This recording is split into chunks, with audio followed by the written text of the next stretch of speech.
नमस्कार, आदाब। आप देख रहे हैं एकेडी न्यूज़ शकील अंसारी के साथ।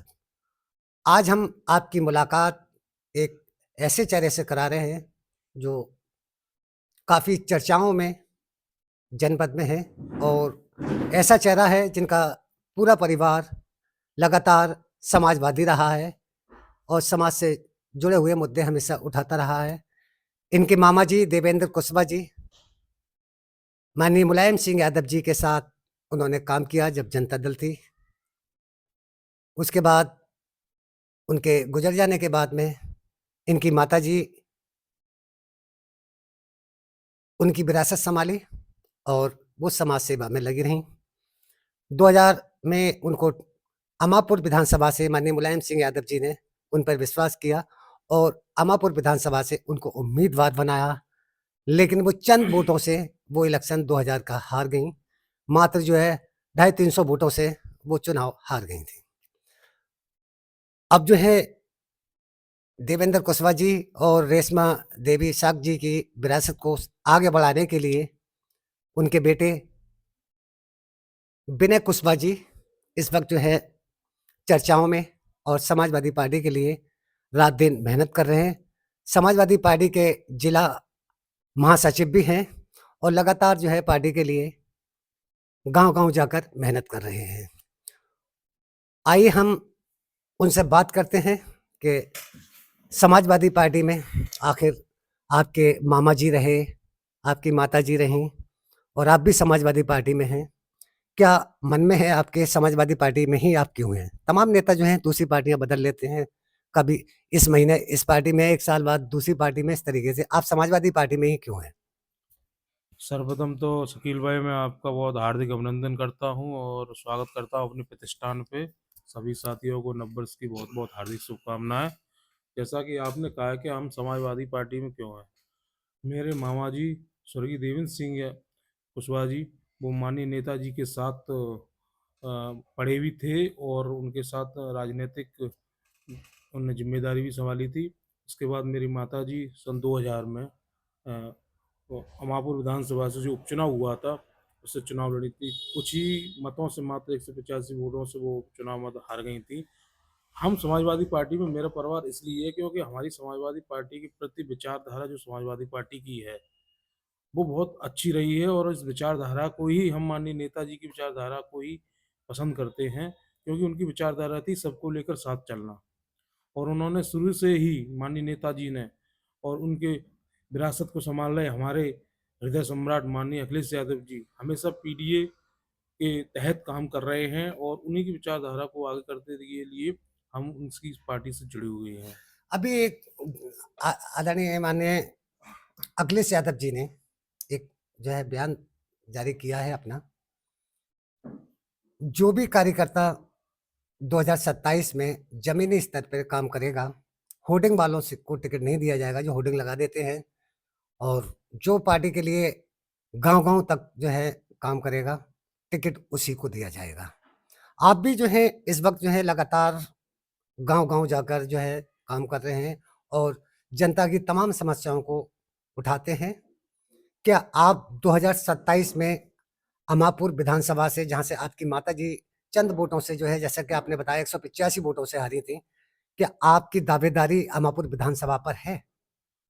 बिल्कुल मेरी दावेदारी है और मेरी माताजी 2000 मैं जब चुनाव लड़ी 25 साल हो गए लगातार वो मेरी कर्मभूमि रही है और वहाँ मैं हर जगह जाता हूँ, जो भी हो शोक संवेदना व्यक्त करने जाता हूँ, शादी ब्याह में जाता हूँ, लगातार मैं उस विधानसभा से कांटेक्ट में रहता हूँ और वहाँ की जनता भी मुझे बहुत प्यार करती है।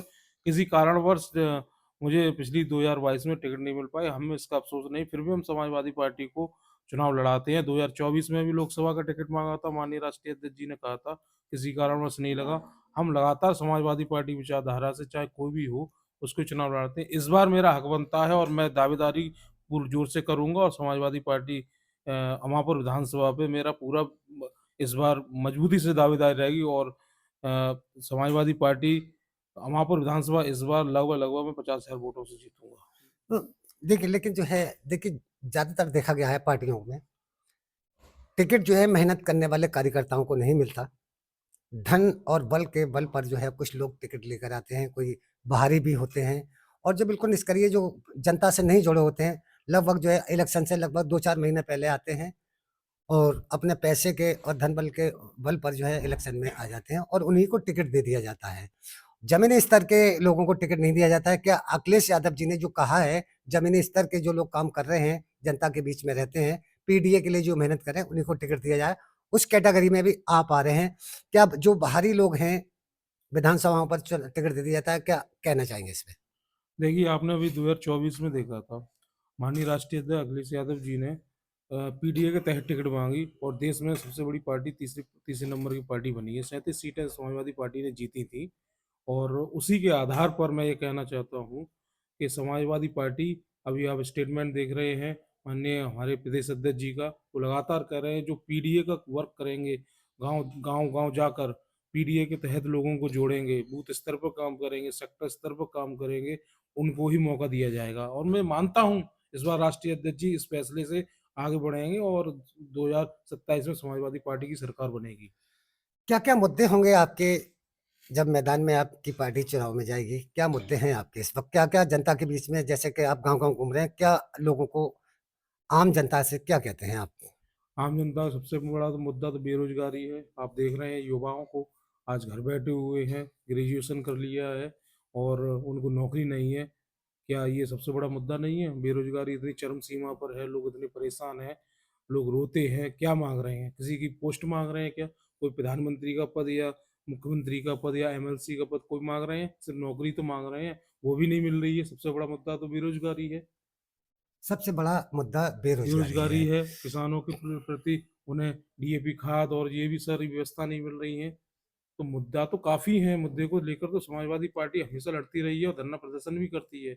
अभी भी आपने देखा संसद में कैसे एक भारत के बहुत ही उच्चतम सर्वोच्च पद पर बैठे हुए पद पर माननीय हमारे संविधान निर्माता बाबा साहब भीमराव अम्बेडकर पर आपत्तिजनक टिप्पणी की गई।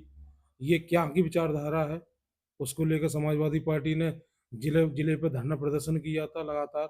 ये विचारधारा उनको आगे बढ़ाते हुए हमारी समाजवादी पार्टी हमेशा पीडीए के लिए काम कर रही है और वो करती रहेगी। जननायक हमारे इस पीडीए के माननीय अखिलेश यादव जी हैं। तो पूरे ज़िले में इस वक़्त जो है समाजवादी पार्टी जो है, जिला अध्यक्ष जो है और उनकी पूरी जो टीम है, काम कर रही है। गाँव-गाँव जाकर मेरा बूथ सबसे मज़बूत का इस तरीके के नारे आपके हैं कि क्या बूथ स्तर पर क्या कमेटियाँ आपकी बनाई जा रही हैं? किस तरीके से मज़बूत होंगी? इसके लिए मैं अपने जिलाध्यक्ष श्री विक्रम सिंह यादव को बधाई देता हूँ कि उन जैसा मेहनती, संघर्षशील इंसान मैंने नहीं देखा है। मैंने उनके संग काम कर रहा हूँ, उनका अनुभव ले रहा हूँ। काम करने का तरीका जो है कार्यकर्ताओं से, वो सुबह उठ के 4-4 बजे तक बात करते हैं मुझसे ही। सुबह उठ के जो लोग उठ नहीं पाते हैं इस टाइम पे वो काम काम करते हैं और 27 जनवरी से हमारा पीडीए 1 महीने का कार्यक्रम होता है। उसको लगातार दिन में 3 बार बात करते हैं, क्या तैयारियाँ हैं। आज भी अभी थोड़ी देर पहले मुझसे बात हुई थी, वो सैफई से लौट रहे थे। उन्होंने कहा था कि वह मासिक बैठक जो हुई है, किस-किस विधानसभा में और नगर में तथा फ्रंटल अध्यक्ष कितने मासिक बैठक करा चुके हैं पीटीए के संबंध में। तो इतना संघर्षशील आदमी जो 24 घंटे में कम से कम 20 सोने से सोते जागते वक्त समाजवादी पार्टी की विचारधारा अपने दिमाग में रखता है, ऐसा संघर्षशील आदमी के साथ काम करने का मुझे अनुभव मिल रहा है। मैं बहुत बधाई देता हूँ। ऐसे अगर सभी जगह आदमी समाजवादी पार्टी के लोग और कार्यकर्ता अगर रहे तो मुझे नहीं लगता कि 2027 में सरकार को कोई रोक सके। इस वक़्त जो है सभी पार्टियाँ जो हैं अपने संगठन को मजबूत करने के लिए गाँव-गाँव में अपनी कमेटियाँ बना रही हैं और जब इलेक्शन 2027 में करीब आएगा, सारी पार्टियों की कमेटियाँ और कार्यकर्ता अपने-अपने जो है मजबूत कर लेंगे। लेकिन जो है उन्हीं कार्यकर्ताओं को क्या टिकट मिलने वाला है? क्योंकि ख़ास तौर से आप देख लीजिएगा पटियाली पर समाजवादी पार्टी के तमाम कार्यकर्ता और तमाम नेता जो हैं पार्टी के लिए रात-दिन मेहनत करते हैं, लेकिन क्षेत्र के लोगों को टिकट नहीं दिया जाता। बाहरी लोगों को टिकट दे दिया जाता है। ये सबसे बड़ा मुद्दा जहाँ की जनता में है जो है, ये है सबसे बड़ा मुद्दा कि बाहरी लोगों को यहाँ टिकट दे दिया जाता है, यहाँ के क्षेत्र के लोगों को टिकट नहीं दिया जाता। इसी तरीके से और भी जो अमापुर विधानसभा है, ऐन टाइम पर निकल कर जो नेता आते हैं, उनको टिकट दे दिया जाता है, लेकिन जो है जो कार्यकर्ता जो चौबीसों घंटे जनता के बीच रहता है, उनको टिकट नहीं दिया जाता। इस वक़्त जो है तीनों विधानसभाओं पर लोग जो हैं समाजवादी पार्टी के कार्यकर्ता काम कर रहे हैं। जिस तरीके पटियाली पर अब्दुल हफीज़ गांधी हैं, अमापुर पर विनय कुशवाहा जी हैं और कासगंज में विक्रम यादव जी जो हैं अपनी टीम के साथ इन तीनों विधानसभाओं में काम कर रहे हैं। एक अगले अब से पहले जो भी जो है चुनाव समाजवादी पार्टी जो है 2017 से काफ़ी जो है एटा और कासगंज ये मेन गढ़ समाजवादी का माना जाता था। एटा में भी और कासगंज में भी सारी सीटें जो हैं समाजवादी की ज़्यादातर रहा करती थी। लेकिन हालात चेंज हुए जब समाजवादी पार्टी का कमज़ोर हुई है, तो एटा और कासगंज में मात्र जो है इस बार 2022 में सिर्फ़ 1 सीट जो है पटियाली पर जीती है।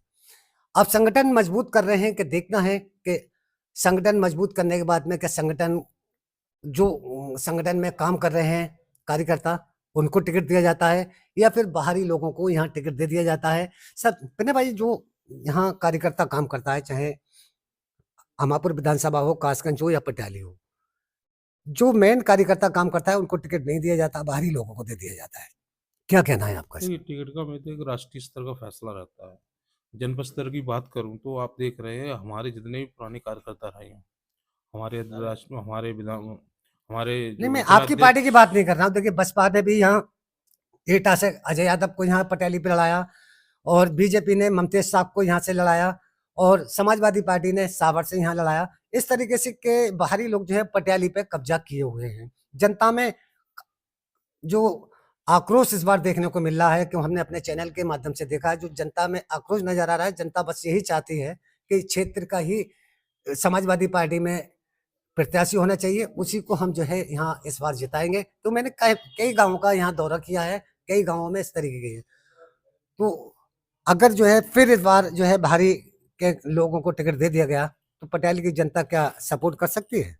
इस बारे में तो खैर ये राष्ट्रीय स्तर का फैसला क्या होता है, और मैं ये जानता हूँ कि समाजवादी पार्टी हमेशा सर्वे कराती है जनता में, सर्वे कराती है और इस बार भी सर्वे कराएगी। सर्वे के आधार पे ही जो नेतागण हैं नहीं वो, देखिए, मैं विनय जी मैं जो बात ये एक बात बात कह नहीं रहा मानूँगा हूँ। आपकी, मैं सर्वे कराती है, हाँ, क्योंकि इस 2022 में टिकट के दावेदार बहुत थे, पटियाली विधानसभा के काफ़ी लोग जो है दावेदार थे। लेकिन यहाँ एक अचानक नया नाम आया था, जो मौजूदा विधायक हैं, नादरा सुल्तान जी, वो यहाँ उनकी चर्चा भी नहीं थी, उनको टिकट दे दिया गया था।